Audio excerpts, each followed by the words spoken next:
Je suis le PDG de SBCM, Safe Zone Burkina Coins Market, depuis 2017, que cette société a vu le jour. Et il faut dire que c'est une entreprise spécialisée dans la promotion des Safe Zones. Safe Zone, il se trouve qu'effectivement, beaucoup de Burkinabés ne le connaissent pas. Et c'est un problème aujourd'hui. C'est un problème en ce sens que c'est une grande révolution qui est née en 2011 et qui est en train de faire un grand pas dans le monde. Il se trouve que si nous ne travaillons pas fort pour que les Burkinabés puissent connaître cette révolution, ça risque de les surprendre comme le Bitcoin les a surpris. Or, cette révolution dépasse la révolution Bitcoin parce que cela concerne toute l'Internet dans son entièreté. Aujourd'hui, les Burkinabés doivent comprendre que l'Internet que nous utilisons est une mine d'or. Est une mine d'or, mais la difficulté aujourd'hui, c'est où se positionner pour profiter de cette mine d'or. Et là, Safe Zone est venue pour nous offrir cette opportunité. Safe Zone, c'est l'Internet parfait. Quand on parle de l'Internet parfait, il faut comprendre qu'il y a l'Internet imparfait. Et l'Internet imparfait, c'est tous les services que nous utilisons sur Internet aujourd'hui. À savoir Facebook, Google, Amazon, Twitter, tous les milliards de sites qui existent, voilà, sont dans l'Internet imparfait. Pourquoi nous disons qu'ils sont Internet imparfait? Parce que l'Internet imparfait, vous allez voir que ça contient beaucoup de méfaits qui, aujourd'hui, ont rendu ont causé beaucoup de problèmes dans la vie de l'homme. Hein? Le piratage, le phishing, l'hameçonnage, le vol des données, les spams, etc., ont fait qu'aujourd'hui, les gens n'ont plus confiance à l'Internet. On fait qu'aujourd'hui, il y en a qui ont perdu même la vie à cause des méfaits de l'Internet.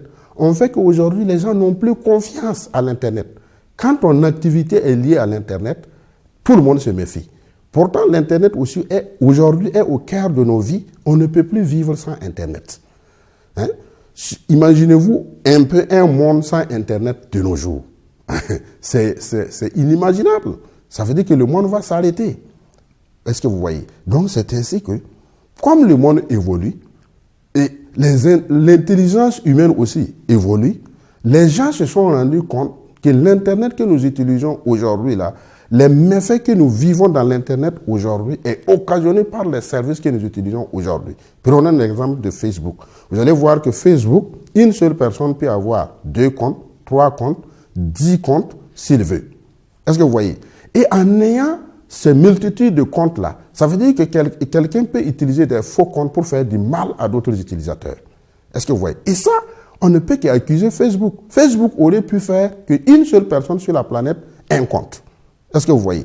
Mais non, Facebook a fait qu'une personne peut avoir même 1000 comptes s'il veut. Ce qui fait qu'aujourd'hui, quelqu'un peut se cacher à Facebook pour faire du mal à quelqu'un d'autre.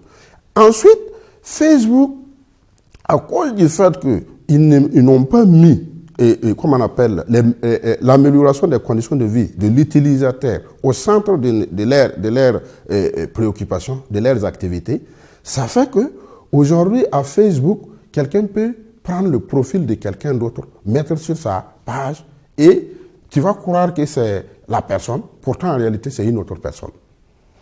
Deuxièmement, Facebook ne paye pas les impôts dans nos pays. Si vous observez bien, vous allez constater que Facebook, c'est une entreprise basée aux États-Unis. Maintenant, Facebook aurait dû avoir des agences ou bien des succursales dans les différents pays où il y a des utilisateurs pour permettre aux États de ces pays-là de collecter l'impôt.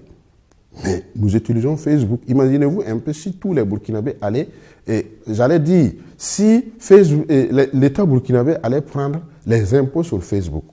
Quelle entreprise au Burkina ici pouvait payer la facture de Facebook? Il n'y en a pas. Parce que Facebook va payer beaucoup de millions à l'État burkinabé qui va utiliser ça dans les routes, dans la construction des routes, les écoles, les hôpitaux, etc., etc. Mais malheureusement, regardez, il y a combien de Burkinabés qui utilisent Facebook par jour? C'est des millions de Burkinabés. Sur les 18 millions de Burkinabés, je vous garantis qu'il y a au moins 10 millions qui utilisent Facebook par jour. Hein? Et cette société-là ne paye pas les impôts à l'État burkinabé. Et ça passe et personne n'en dit mot. Est-ce que vous voyez? Parce que tout simplement, c'est une multinationale très forte et personne ne peut contrôler ce qu'il fait. Donc, c'est ça qui a fini par révolter les fondateurs de Safe Zone. Voilà. Parce que nous sommes promoteurs de Safe Zone, ce n'est pas pour rien. Ça a révolté. Parce que nous, ce qui nous a amené d'ailleurs au tout début à Safe Zone, ce n'est même pas l'argent. Mais il faut dire que c'est les objectifs qu'ils poursuivent. Et ils sont venus pour tout ce que Facebook ne fait pas et tous les autres services ne font pas, et ils sont venus pour faire cela. Hein? Je prends un exemple. Safe Zone dit que normalement un service digne de ce nom sur Internet devrait remplir 8 valeurs fondamentales, à savoir la sécurité, la confidentialité, la protection des données privées, la famille, la qualité, l'influence, le respect. Est-ce que vous voyez? Donc, ces 8 valeurs, quand un service sur Internet remplit ces 8 valeurs, toi, utilisateur, en utilisant ce service, tu te sens en sécurité. Est-ce que vous voyez? Tu te sens en sécurité.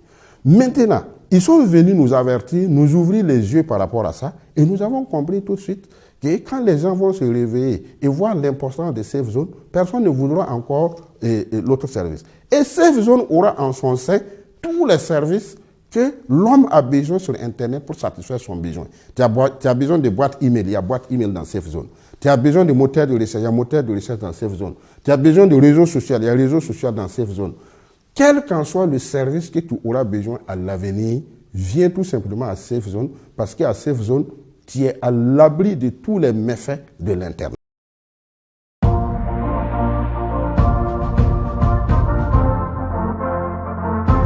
Nous avons connu ce réseau parce que tout simplement, depuis tout petit, nous, on a toujours passé notre temps sur Internet.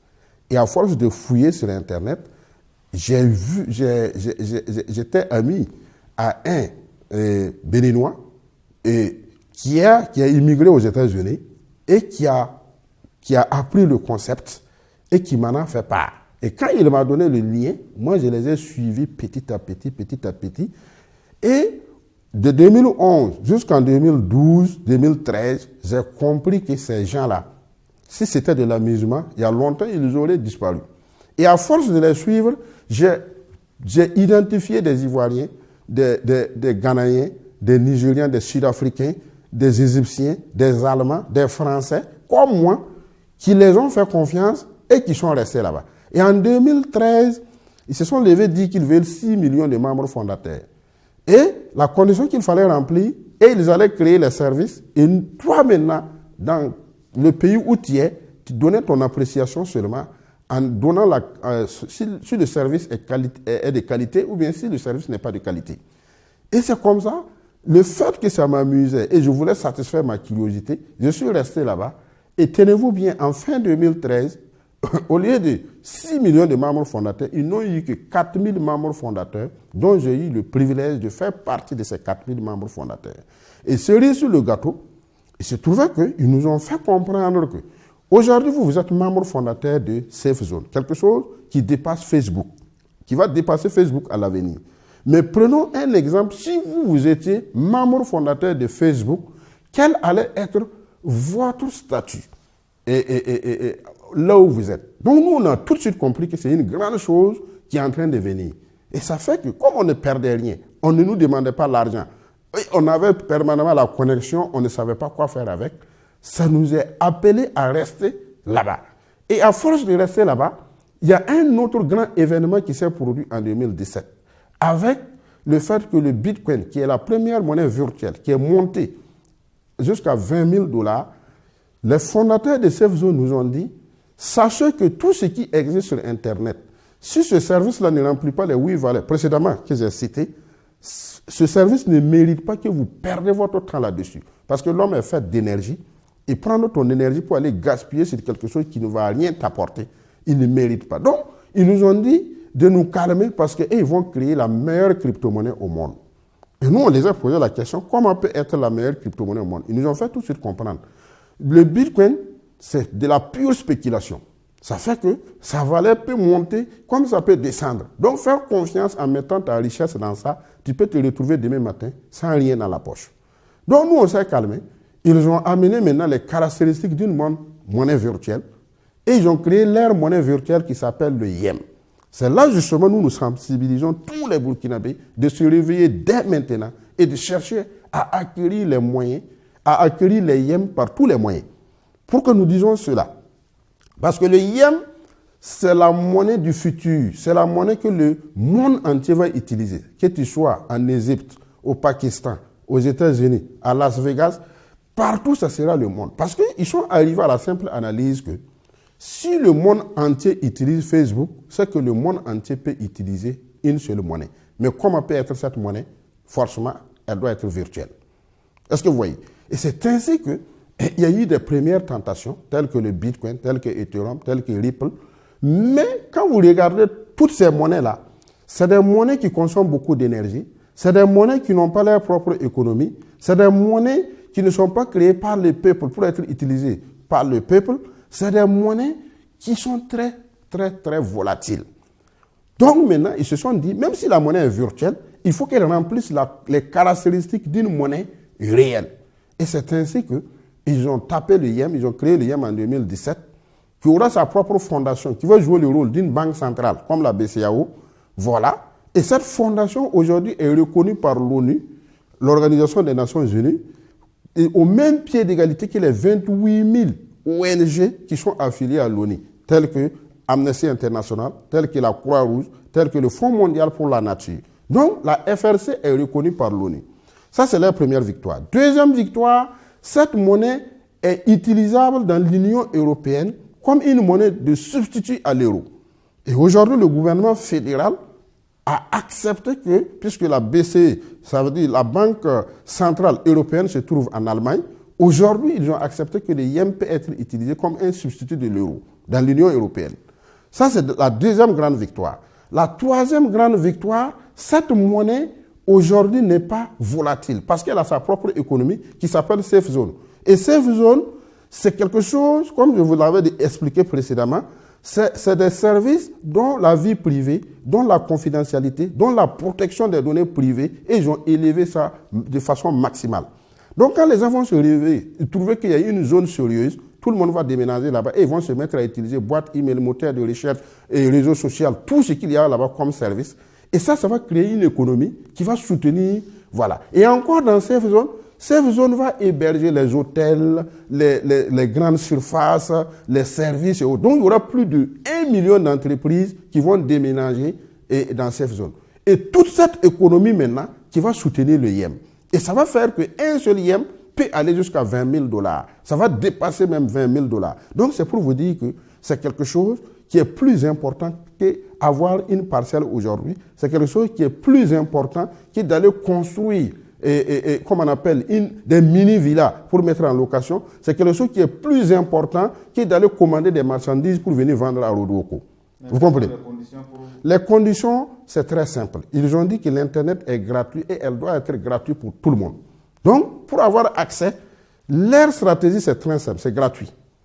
Pourquoi? Parce qu'ils disent que Facebook, Google, Yahoo, Twitter et autres sont gratuits. Les gens rentrent là-bas, mais ils ne comprennent pas que c'est grâce à leur utilisation que ces services-là gagnent de l'argent. Mais ces services, ils ne les récompensent pas parce qu'ils ont été à l'origine pour qu'ils gagnent de l'argent. Donc, ils se sont dit, mais c'est déjà le fait que vous venez, vous utilisez les services et que nous gagnons de l'argent, nous n'avons plus besoin de prendre quelque chose chez vous. Donc, voilà pourquoi l'accès est gratuit. Maintenant, si tu rentres par rapport aux biens maintenant qui existent, tu es obligé maintenant de mettre la main dans ta poche. Et ça, c'est pas obligé. C'est pas que parce que tu n'as pas l'argent, tu es misé dedans, que tu n'es pas membre. Est-ce que vous voyez? Donc, au regard de l'importance de tous ces éléments, nous avons compris qu'il y a quelque chose de immense qui va se passer dans le monde. Et il est grand temps que nous réveillons nos compatriotes pour qu'ils se... Et aujourd'hui, nous avons travaillé et il y a plus de 10 000 Burkinabés, tous statuts confondus. Aujourd'hui, nous avons été à l'origine que des banquiers, que ce soit à la BCEAO, à la BIB, à la SGBB, à Ecobank, à toutes les banques que vous connaissez, IBR, tout, nous avons pu amener des banquiers même à connaître ce que c'est que la crypto-monnaie. Parce que ce n'est pas parce qu'on est banquier qu'on est censé connaître cette révolution. Et toute révolution ne prévient pas. Toute révolution, tu restes dans ton coin et après, ça vient te surprendre. Personne ne peut dire comment WhatsApp a été créé, mais aujourd'hui, tout le monde utilise WhatsApp. Personne ne peut dire comment Facebook a été créé. Aujourd'hui, tout le monde utilise Facebook.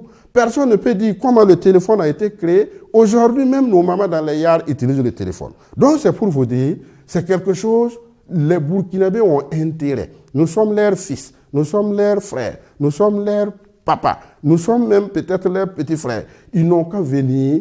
C'est Dieu qui nous a donné, mais c'est quelque chose, il y a la place pour tout le monde. Parce que l'objectif aujourd'hui, c'est chaque Burkinabé un père-nom. Et ceux qui vont nier, c'est un père-nom. Père-nom là, père-nom, c'est le service principal logé dans Safe Zone qui va permettre à tout un chacun de faire des transactions. Ça veut dire, si j'arrive pour acheter quelque chose, je demande si tu es un père-nom. Tu dis oui. En ce moment, je demande, la marchandise fait combien? Tu me dis que ça fait, par exemple, 1000e. Et en ce moment, si c'est une voiture que je vais payer, je te transfère les 1000e dans ton compte et maintenant, tu fais le papier à mon nom et tu me donnes ma voiture et je m'en vais. Et c'est de portable à portable que les transactions vont se faire demain. Et là, j'aimerais ajouter un petit détail. Les gens pensent que quand le monde naissait, quand Dieu créait le monde, Dieu a créé le monde avec l'argent. Il faut se réveiller. Il faut comprendre que nos grands-parents, nos arrière-grands-parents, ils n'ont pas connu le CFA, ils n'ont pas connu le dollar, ils n'ont pas connu la livre sterling, ils n'ont pas connu toutes ces monnaies que nous utilisons aujourd'hui. De la même façon, nos petits-fils, nos arrière-petits-fils qui vont venir, ils ne connaîtront pas ces monnaies-là. Ça veut dire quoi? La transition est en train de se faire avec notre époque parce que cette monnaie-là, les monnaies en tant que papier, les monnaies en tant que pièces ont montré leurs limites. Les monnaies aujourd'hui ont montré leurs limites à cause de l'inflation, à cause de la cherté de la vie, à cause des mauvaises décisions prises par les banques, à cause des mauvaises décisions prises par les hommes politiques. Les monnaies dans tous les pays ont montré leurs limites. C'est ce qui a créé la grande crise financière en 1929 et ça a encore créé la grande crise que le monde entier a connue en 2008. Et d'ailleurs, la crypto-monnaie a commencé depuis 2008 avec le Bitcoin. Oui, ça a commencé avant ça, mais ça n'intéresse pas les gens. Mais c'est en 2008 là que le Bitcoin est né. Et aujourd'hui, si vous voulez, prenez votre portable, vous tapez un Bitcoin. À l'heure où je vous parle, ça fait plus de 5 millions de francs CFA. C'est quelque chose déjà qui dépasse largement le pouvoir d'achat des Burkinabés. Un seul Bitcoin fait plus de 5 millions de francs CFA.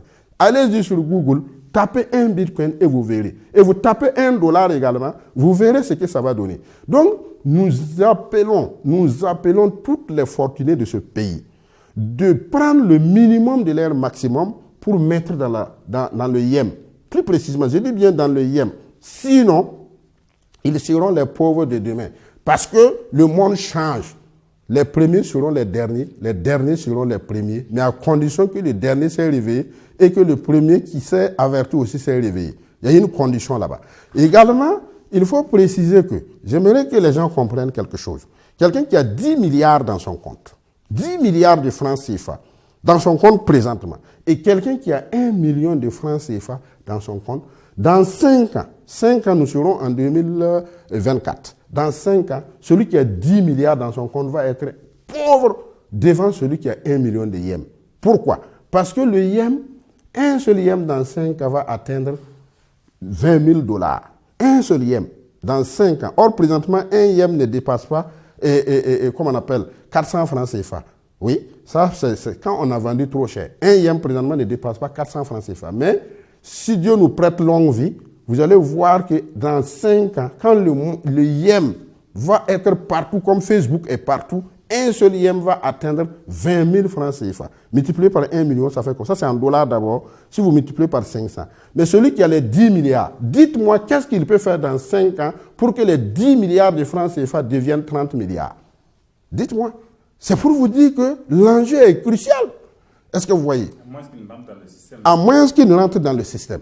Donc, nous réveillons les gens aujourd'hui. Prenons le Bitcoin. Aujourd'hui, le Bitcoin, qui peut avoir le Bitcoin? Est-ce que vous voyez? Pourtant, le Bitcoin a créé des nouveaux riches dans le monde. Qui le connaît d'abord. Voilà. Et donc, en son temps, on avait eu la chance d'avoir des Burkinabés comme nous, qui avaient sensibilisé les gens. Aujourd'hui, on allait avoir des nouveaux riches. Donc, c'est pour dire qu'aujourd'hui, il y a une autre polémique qui se passe par rapport à la monnaie. C'est bien vrai. Nous tous, on aimerait avoir notre monnaie. Mais Dieu a fait notre palabre. Il faut comprendre que chaque pays avec sa monnaie là, ça c'est quelque chose qui est en train de disparaître. Il n'y aura plus ça. Le monde entier va utiliser une seule monnaie. Le monde entier va utiliser. Si tu pars à Dubaï, c'est la même monnaie qu'on utilise. Au Burkina, c'est la même monnaie qu'on utilise. À Accra, c'est la même monnaie qu'on utilise. Partout dans le monde, ça sera le yen que le monde entier va utiliser. Donc le monde tend vers ça. Et aujourd'hui, c'est déjà une réalité. Et nous sommes dans ça. Celui qui dit que c'est faux, on a vu des gens qui ont nié beaucoup de choses. Et aujourd'hui, ces choses se sont imposées. Et déjà, avec le yen au Burkina, moi, je peux vous dire, moi, j'ai fait le pèlerinage avec le yen. Moi, je paye mon loyer aujourd'hui avec le yen. Moi, j'ai payé 2 scooters de 1 350 000 avec le yen. Il y a des commerçants déjà au Burkina qui acceptent le yen. Donc, tous ceux qui disent que c'est faux, ils n'ont qu'à aller, venir me voir, je vais les montrer ces commerçants. Ça, c'est la première des choses. Deuxièmement, si tu rentres en ligne, avec le yen, les Américains utilisent le yen pour payer des appartements en Allemagne. En ligne déjà, il y a beaucoup d'entreprises qui sont en train d'accepter le yen. Les Américains l'utilisent déjà pour payer des plaques solaires, pour payer des immeubles, pour payer, comment on appelle, des voitures en ligne. Voilà. Je peux vous montrer ces sites. Si tu passes sur Twinklecar, tu peux utiliser le yen. Twinklecar.com, tu peux utiliser le yen pour payer des voitures. Si tu passes sur Twinkle Shop, tu peux payer n'importe quel produit là-bas avec le yen. Si tu pars sur Twinkle State, là-bas, c'est un site web en ligne dans le domaine de l'immobilier. Tu peux payer n'importe quel appartement en ligne. Tu peux faire des réservations d'hôtels avec le yen. Donc, c'est pour vous dire aujourd'hui, la chose est en train de marcher à grands pas. Et nous, aujourd'hui, on ne veut pas se faire compter. Et c'est ce qui a fait qu'aujourd'hui, moi, je suis devenu mon propre patron. Ça fait 4 ans que je ne travaille plus pour le compte de quelqu'un. Parce qu'après mes études à l'université, j'ai été fonctionnaire, haut cadre, directeur commercial pendant 10 ans. Mais j'ai démissionné depuis 2015 pour me consacrer à la sensibilisation des Burkinabés. Afin qu'aujourd'hui, j'ai pu amener plus de 10 000 Burkinabés à connaître ça. Et nous espérons que d'ici fin 2020, tous les Burkinabés vont le connaître. Parce que pendant que moi je travaille, mes éléments aussi, comme vous le voyez, c'est des jeunes gens très pleins d'énergie, ils sont en train de travailler. D'ailleurs, les jeunes que vous voyez derrière moi, chez moi, j'ai créé la SBCM et ils ont créé la NRCC. Et ils sont en train de faire un travail formidable. Et d'ailleurs, je profite de vous dire qu'ils ont une grande conférence qu'ils veulent organiser dans le mois de janvier 2020 et qui, justement, ils vont appeler les médias qui vont venir justement couvrir cet événement. Donc, c'est pour vous dire que c'est quelque chose, et nous, on n'est pas dedans pour s'arrêter. Voilà. Mais nous sommes dedans pour que les Burkinabés ne se réveillent pas en retard et voir que la locomotive est déjà partie.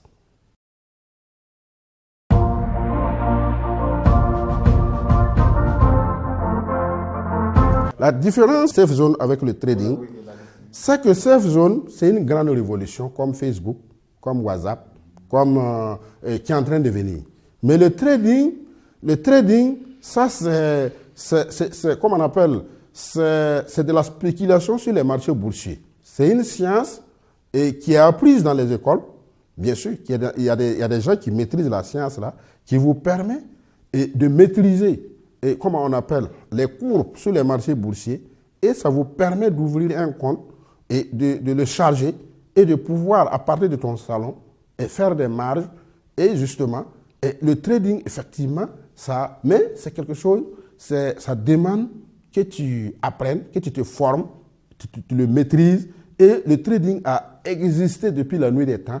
Et dans toutes les banques d'ailleurs font du trading. Sans le trading, aucune banque ne peut survivre. Les banques même font du trading. Il y a des traders dans les banques. Mais ce que nous disons, c'est une révolution dans le domaine de la monnaie. Ça veut dire que les banques même que vous voyez là, les banques qui ne vont pas se conformer à la monnaie virtuelle sont appelées à disparaître. Voilà. Nous ne sommes pas en train de les jurer, mais nous sommes en train de les conseiller. Les banques qui ne vont pas rapidement se conformer, nous avons vu, avant que le numérique devienne, tous ceux qui ne se sont pas conformés au numérique, ils sont où aujourd'hui? Si vous prenez la grande entreprise américaine qui a fait plus de 500 ans, dénommée Kodak aujourd'hui a disparu parce que les premiers responsables ont voulu se maintenir en dehors du numérique. Aujourd'hui, comme le numérique a pris le dessus, si bien que celui-là même qui était le métronome, qui les a exigés à ceux qui rentrent dans le numérique, il a démissionné, il est parti à Apple. Aujourd'hui, Kodak a été vendu aux enchères, Kodak n'existe plus. Donc c'est pareil. Toutes les banques, nous les interpellons. Notre expertise est gratuite. Ils peuvent nous rencontrer comme ils veulent et quand ils veulent. On va les aider à maîtriser. Et les banques qui ne se conformeront pas, ils seront obligés à disparaître. L'aide au développement prochainement, ça sera donné en monnaie virtuelle. L'UNICEF aujourd'hui est prêt pour recevoir toute aide en monnaie virtuelle. Il y a l'actualité. Si vous rentrez, la Chine aujourd'hui veut créer sa monnaie virtuelle. La France aujourd'hui apprend la blockchain aux enfants dans les écoles. Et les États-Unis d'ailleurs, ils sont pionniers déjà dans ça. Pratiquement dans tous les pays développés, et ils sont en train de vouloir se conformer à la monnaie virtuelle. Donc, comme nous savons que nos banquiers, ils ne connaissent pas ces choses, et que nous avons eu la chance de le connaître, nous sommes prêts à leur donner notre expertise pour qu'ils puissent maîtriser cela. Et je vous informe en passant que je suis expert en crypto-monnaie, ça fait bientôt 8 ans. Voilà, donc, et pour un homme averti, aujourd'hui, je sais c'est pas quand même professionnel de jouer à la sourde oreille.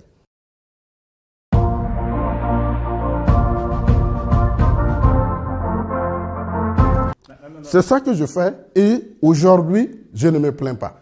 Je ne me plains pas parce que je n'ose pas dire certaines choses, mais ce qui est là, franchement, nous on sait que, en tout cas, dans 5 ans, si on compte 5 riches dans ce pays-là, si on n'ajoute pas nos noms, il faut revoir le compte. La Banque mondiale a lancé sa crypto-monnaie déjà. La Banque mondiale a déjà lancé sa crypto-monnaie. Donc, ils ont déjà compris. Donc, ce n'est pas une histoire. Je vous ai dit ici que l'ONU a accepté le YEM comme étant la seule monnaie, parce que c'est la seule monnaie qui a prévu le paiement des impôts dans le back-office des utilisateurs. Quand tu ouvres ton back-office, il y a déjà le pays dans lequel où tu comptes payer les impôts qui est déjà mentionné dans ton compte. Est-ce que vous voyez? C'est la seule monnaie virtuelle qui a prévu cela. Donc, en dehors des autres, les autorités sont en train de voir comment ils vont réguler. Or, au niveau du YEM déjà, la régulation n'a plus sa raison d'être, puisque les fondateurs eux-mêmes ont tenu compte de la législation dans chaque pays. Voilà. Donc, c'est pour vous dire que c'est quelque chose de grandiose. Nous avons intérêt, vous les journalistes, vous avez intérêt à vous réveiller. Et aujourd'hui, ça ne coûte rien. C'est prendre le minimum de ton maximum pour mettre dedans. Quand je parle de minimum de ton maximum, si tu gagnes 100 000 francs, tu peux planifier chaque mois, tu mets 5 000 francs dedans. Si tu gagnes, si tu as 1 million dans ton compte, tu peux aller prendre 100 000 francs pour venir mettre dedans. Si tu as 25 millions dans ton compte, tu peux prendre 5 millions mettre dedans. Pourquoi nous disons cela? Nous avons vu des gens qui sont allés dans les forêts là, payer des surfaces et des hectares posés à des millions. Est-ce que vous voyez? Or, les régimes changent. Et il suffit d'un régime exceptionnel et on va te retirer tout ça. Ce n'est pas sécurisé. Mais ça est sur Internet, dans le blockchain qui est plus sécurisé que la BCAO, que tout ce que vous pouvez imaginer. Parce que quand on parle de blockchain, là encore, c'est une grande révolution qui permet justement de faciliter les transactions entre les individus en matière de crypto-monnaie. C'est grâce à la blockchain que la crypto-monnaie peut exister. Si la blockchain n'est pas là, la monnaie virtuelle est difficilement manipulable.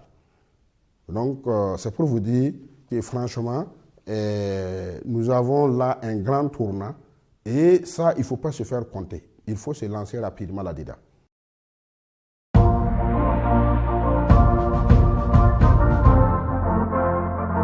Par rapport aux alliés liés au CFA, j'aimerais quand même ajouter un petit détail. Effectivement, il y a des voix qui s'élèvent qu'effectivement, le CFA, aujourd'hui, est une monnaie d'aliénation, c'est une monnaie... Effectivement, c'est vrai, c'est une monnaie aujourd'hui. Mais nous disons que la crypto-monnaie, telle que le YEM, peut être un rempart, une solution. Parce qu'ils l'ont conçu, un État peut l'utiliser comme une monnaie nationale. Un État peut utiliser le YEM. Et si tous les Burkinabés se mettent à utiliser le YEM, nous disons au revoir au CFA. De la plus belle manière et de la plus simple et de la façon la plus souple. Nous disons au revoir au CFA. Donc, Aujourd'hui, même si nous créons l'éco, même si on nous laissait libre de créer l'éco, Dieu seul sait à quel taux cela va s'échanger. Hein? Dieu seul sait à quel taux cela va s'échanger. Et moi, ce que j'ai dit, effectivement, et nous, parce que la monnaie, c'est un signe de souveraineté. Mais moi, j'allais plutôt conseiller qu'on aille à la monnaie virtuelle que de créer notre propre monnaie.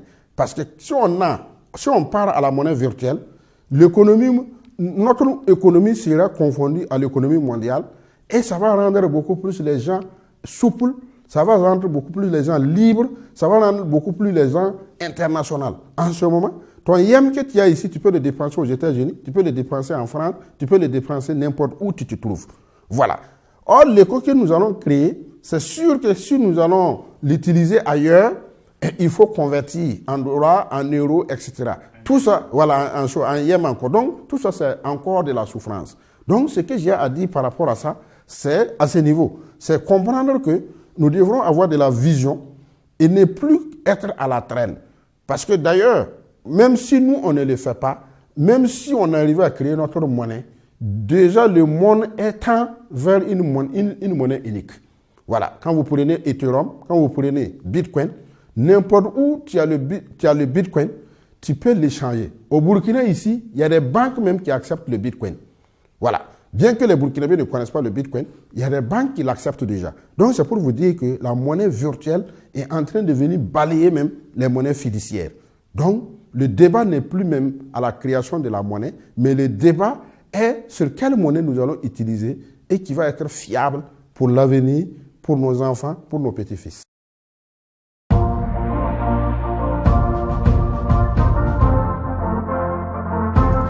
Au départ de Facebook, les gens se disaient comment les gens au village. Au départ du téléphone, comment les analphabètes vont faire. Mais aujourd'hui, tout le monde utilise ces révolutions.